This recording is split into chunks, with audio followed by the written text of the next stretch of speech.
Hey everyone, in this video I'll guide you through the process of enabling virtualization on your Windows 10 system. Just follow these simple steps to set up the Windows Virtual Machine platform and turn on virtualization. Let's get started. First, head over to the search bar and type Settings. Then open the System Settings. Next, in the search bar at the top, type Windows Features and click on the second option, Turn Windows Features on or off.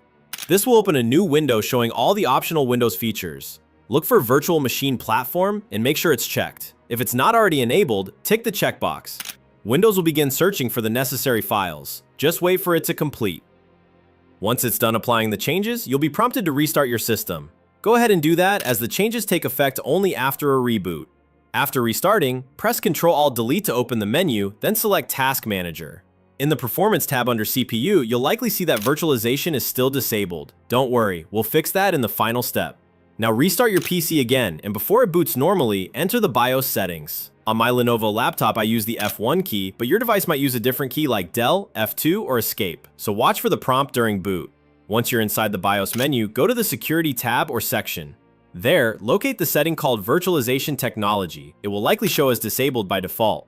Use the appropriate key, usually F10, to enable this setting, then choose to save changes and exit. When prompted, confirm by selecting Yes. Your system will now restart normally. Once you're back on your desktop, open Task Manager again. Head to the CPU section under the Performance tab, and now you should see that virtualization is enabled on your hardware. That's it. I hope this tutorial helped you out. If it did, don't forget to give it a like and subscribe to the channel for more helpful tech videos. Thanks for watching.